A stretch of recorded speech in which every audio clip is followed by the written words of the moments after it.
Madhupur fault বাংলাদেশের সবচেয়ে ভয়ঙ্কর ভূফাটল, আর ঠিক এর উপরেই দাঁড়িয়ে আছে টাঙ্গাইল, ঢাকা আর কোটি মানুষের জীবন।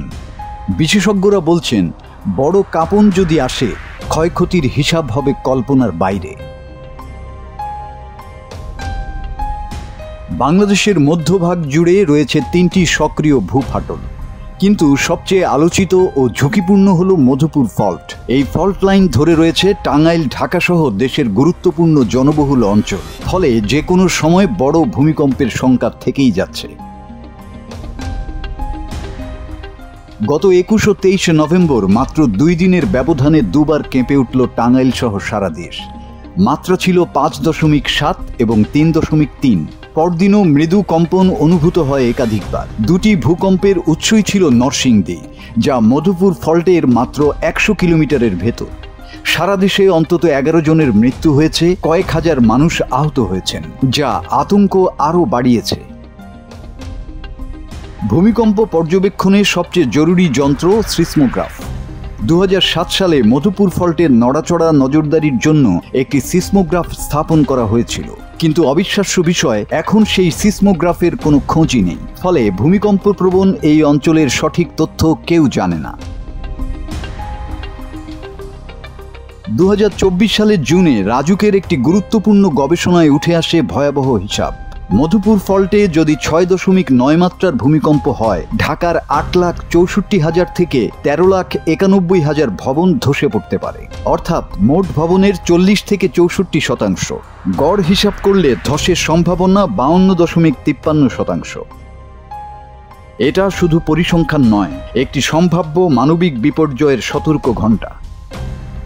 ইতিহাসও থামিয়ে দিচ্ছে না এই সতর্ক বার্তা। 2012 সালে মধুপুরের অরণখোলা ইউনিয়নের বোকারবাইদ গ্রামে প্রায় 1 কিলোমিটার জুড়ে ফাটল তৈরি হয়েছিল। ফাটলের ব্যাস ছিল 5 থেকে 6 ইঞ্চি আর গভীরতা প্রায় 25 থেকে 26 ফুট। এই ঘটনাই প্রমাণ করে ভূগর্ভে চাপ জমছে এবং সেটা কোনো না কোনোভাবে বের হতেই পারে।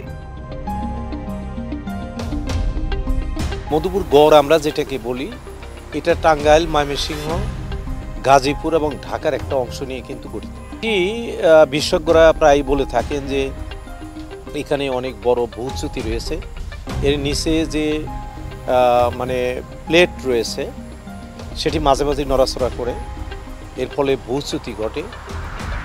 যেমন ধরেন, মধুপুর উপজেলার বোকারবাইদ গ্রামে 2012 সালের এপ্রিল মাসে ভূমিকম্পে প্রায় 1 কিলো লম্বা, প্রায় 15 থেকে 20 ফিট গর্ত রূপ নিয়ে একটা বিশাল ভূচ্যুতি দেখা দিয়েছিল।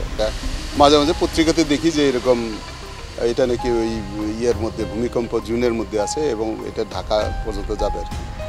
এখন মাঝে মাঝে দেখি ভূমিকম্প যখন ওই ইয়েতে হয় অন্যান্য অঞ্চলে, এখানেও কিছু কাঁপন ধরে। তো এখন যদি এখানে যদি ভূমিকম্প হয় তাহলে দেখা যাবে যে ক্ষতি তো হবেই। যে ভূমিকম্প এলাকা মধুপুর, এবং এখানে একটা জিওগ্রাফিক্যালি যে বিষয়টা রয়ে গেছে সেটা হলো মধুপুর ফল্ট। এই মধুপুর ফল্টটা ভূমিকম্পের জন্য অত্যন্ত ঝুঁকিপূর্ণ এলাকা। মধুপুর এলাকা শুধু না, মধুপুরে যদি ভূমিকম্প হয়, এই মধুপুর ফল্ট থেকে যদি ভূমিকম্প হয়, সেটার ইফেক্ট এখান থেকে শোনা যায় ঢাকার থেকে শুরু করে চিটাগাং পর্যন্ত ইফেক্টটা হবে, এবং সেই ভূমিকম্পটা 7 মাত্রার উপরেও হতে পারে। মধুপুর বাওয়াল্যঘর, যেটা ভূমিকম্প প্রবণ এলাকায়, এখানে যদি রিক্টার স্কেলে 7 মাত্রায় ভূমিকম্প হয়, তাহলে দেখা যাবে যে মধুপুরের অধিকাংশ অঞ্চল মাটির তলে তলিয়ে যাবে এবং অনেক ক্ষয়ক্ষতির সম্মুখীন হবে। মধুপুর ফল্ট কেবল ভূতাত্ত্বিক একটি শব্দ নয়, এটি বাংলাদেশের কেন্দ্রস্থলে লুকিয়ে থাকা এক নিঃশব্দ হুমকি। গবেষকরা বলছেন, মধুপুর ফল্টটি দীর্ঘদিন ধরে শক্তি সঞ্চয় করছে। 3টা জোনে ভাগ করা হয়েছে। তার মধ্যে 1 নম্বর যে জোনটা, সেখানে আমরা মধুপুর ফল্ট বা মধুপুর চ্যুতি বলি আমরা বাংলায়, যে সঞ্চিত শক্তি 400 বছরের অধিক কাল পর্যন্ত সঞ্চিত শক্তি আছে। এবং এই মধুপুর ফল্টকে কেন্দ্র করে যদি কোনো ভূমিকম্পর উৎপত্তি হয়, তার বিস্তৃতি টাঙ্গাইল শহর থেকে শুরু করে ঢাকার যে ব্যস্ততম এলাকা, জনবসতিবহুল এলাকা, সেখান পর্যন্ত বিস্তৃত হবে। এই মধুপুর ফল্ট, ডাউকি ফল্ট, এদের যে সঞ্চিত শক্তি, এটা যদি সম্মিলিতভাবে কোনো দুর্যোগের সৃষ্টি করে, ভূমিকম্পের সৃষ্টি করে, সেটা একটা বিরাট অঞ্চলব্যাপী বাংলাদেশে ক্ষতিগ্রস্ত করবে। ভূমিকম্প আসে হঠাৎ, তাই প্রস্তুতির প্রশ্নটি আসে আগে। মধুপুর ফল্ট চোখে দেখা যায় না, কিন্তু হুমকি ছড়িয়ে আছে চারপাশে। ছোট ছোট কম্পনগুলোই হয়তো বড় কিছুর আগাম বার্তা। ভূমিকম্প সময় দেখে আসে না, কিন্তু প্রস্তুতি থাকলে ক্ষয়ক্ষতি এড়ানো যায় বহুগুণ। Bangla TV news desk.